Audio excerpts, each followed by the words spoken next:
कैसे हो आप लोग। मैं मोहित कपूर जगुका संस्थान जयपुर से आपका स्वागत करता हूं और आज हम वापस से 14 जुलाई को एक नए साइंस के सीरीज वीडियो के साथ आए हैं। Rajasthan geography, India geography, world geography, history and culture, political science सारे लेक्चर चल रहे थे और उसमें हम आज जो फिलहाल मैं बात करूंगा वो साइंस की बात करने जा रहा हूं आपके सामने। साइंस में हमने बायोलॉजी वाला सेक्शन लिया था। रीट, पटवार या राजस्थान RSM SSB बोर्ड या RPSC की कोई भी परीक्षा हो, उसके लिए सभी चीजें मोस्ट इंपॉर्टेंट है। बायोलॉजी में हमने मानव तंत्र वाला सेक्शन लिया था।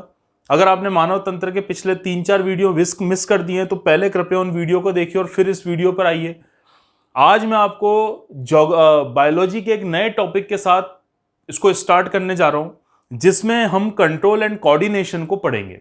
कंट्रोल एंड कोऑर्डिनेशन क्या होता है दोस्तों, कि कंट्रोल कोऑर्डिनेशन में हमारी जो पूरी बॉडी है वो हमारी बॉडी किस तरह से वर्क करती है और हमारी बॉडी किस तरह से संतुलित अवस्था में काम करती है और इनके कारण हम कैसे अपने दैनिक जीवन के विभिन्न प्रकार के कार्यों को संचालित कर पाते हैं।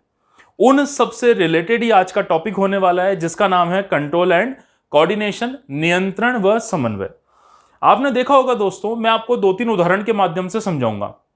आप रास्ते में जा रहे हैं, रास्ते में चलते चलते आप सड़क पे चल रहे हैं, अगर सामने से एकदम से आपकी तरफ कोई गाड़ी आ रही है या आपकी तरफ कोई पत्थर फेंकता है तो आप एकदम से उसको सेंस करते हैं और आप उस रास्ते से थोड़ा सा क्या कर लेते हैं, हट जाते हैं।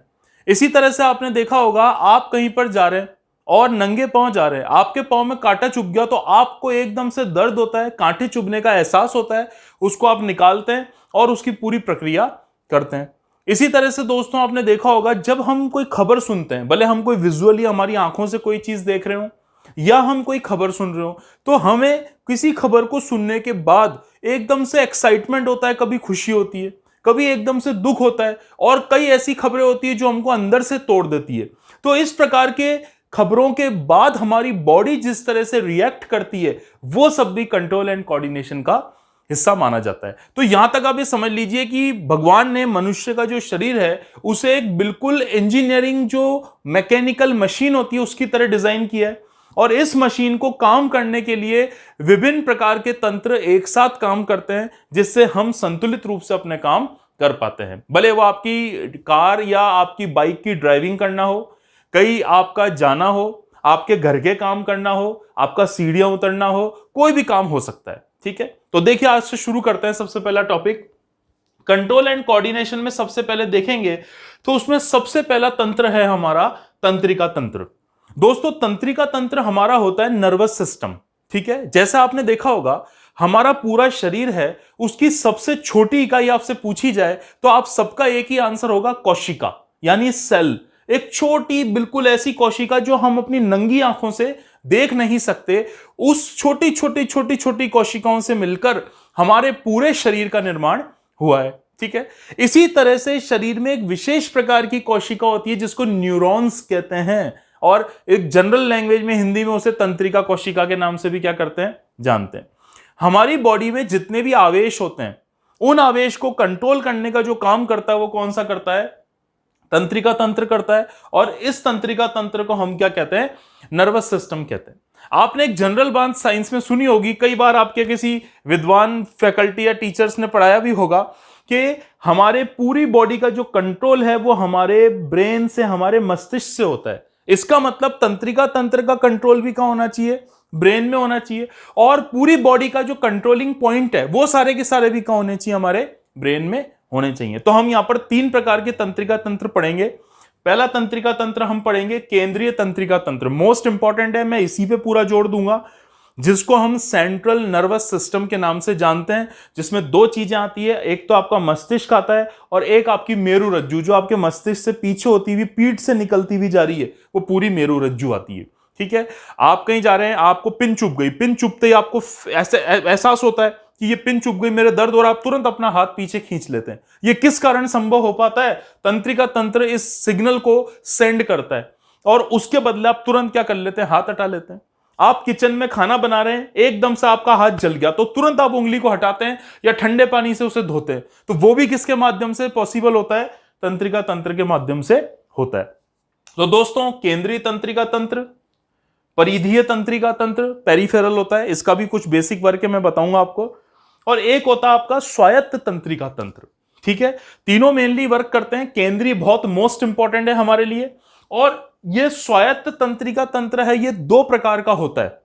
ठीक है, तो एक तो होता है स्वायत्त तंत्रिका तंत्र अनुकंपी, और एक होता है परानुकंपी। अब आपसे कोई पूछे कि अनुकंपी और परानुकंपी क्या क्या होते हैं, तो दोस्तों बहुत इजी चीज है। जब आप भय की स्थिति में होते हैं, टेंशन की स्थिति में होते हैं, आपको कोई काम है, आपका काम नहीं हो पा रहा, ठीक है, ये कई लोगों के कहते हैं मुझे भूत दिख गया, तो भूत दिख गया किसी को, ठीक है ना। और इसी तरह से आपने देखा होगा किसी बात पर टेंशन हो गई, कोई व्यक्ति डिप्रेशन में है, तो इस तनाव की परिस्थिति में, इस टेंशन की परिस्थिति में हमारी बॉडी जिस तरह बिहेव करती है और हमारे बॉडी पर जिस प्रकार की बॉडी लैंग्वेज आती है, वो सारी चीजें जो संबंधित होती है वो अनुकंपी तंत्र से संबंधित होती है।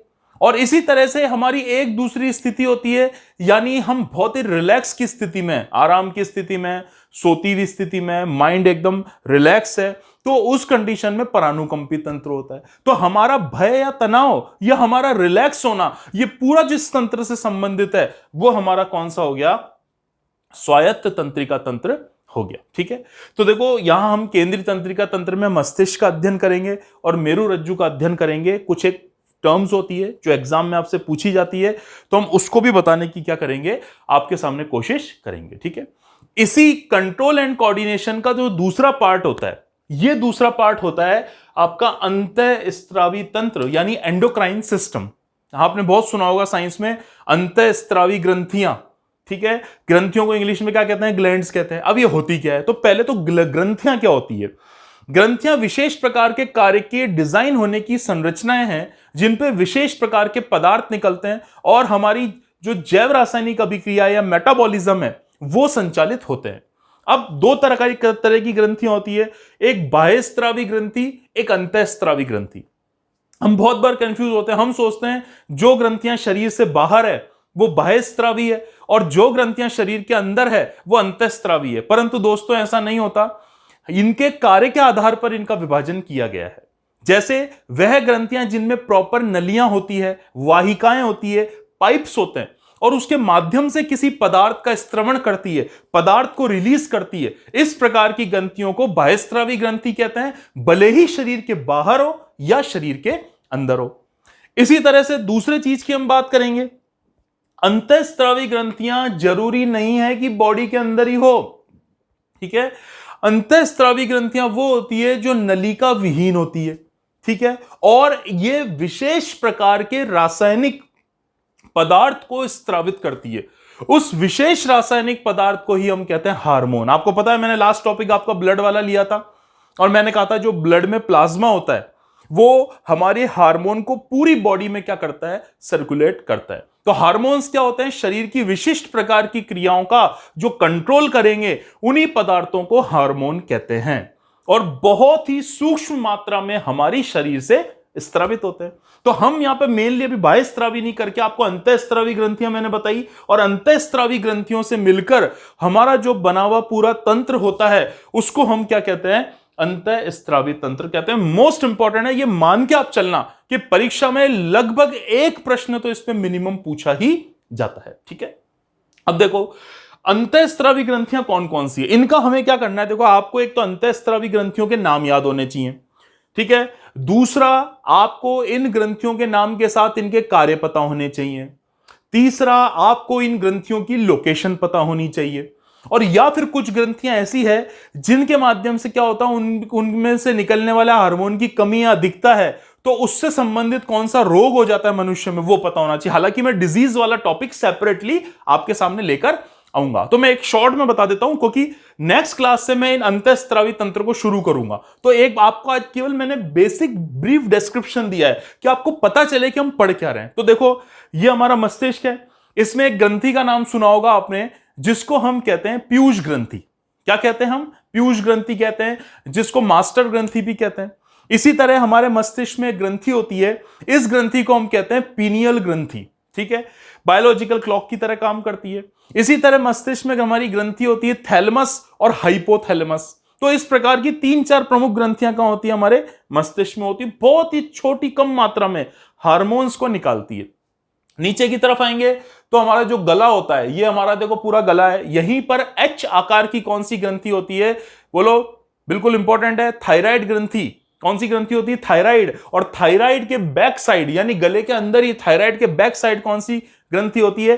पैराथायराइड ग्रंथि। जैसे हमारे हार्ट पे आते हैं तो हमारे हार्ट का जो पास वाला पोर्शन होता है उसके पास कौन सी ग्रंथि होती है? आपकी थाइमस ग्रंथि।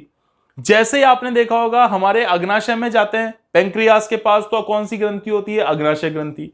दोस्तों, जैसे हमारी 2 किडनियां होती है बॉडी में, दोनों एक एक तरफ, तो जैसे हम किडनी पे पहुंचते हैं तो किडनी के जो ऊपर वाले भाग में जो ग्रंथियां होती है उनको कहते हैं हिंदी में अधिवृक्क, और इंग्लिश में बोलेंगे एड्रिनल ग्लैंड्स। एड्रिनल या एपिनेफ्रिन ग्रंथि के नाम से जानते हैं। और दूसरा आपने देखा होगा हमारे शरीर में जनन ग्रंथियां होती है, तो मादा जनन ग्रंथियां और नन जनन जो ग्रंथियां होती है वो दोनों सेपरेट सेपरेट होती है और विशिष्ट प्रकार के हार्मोन्स निकालती है।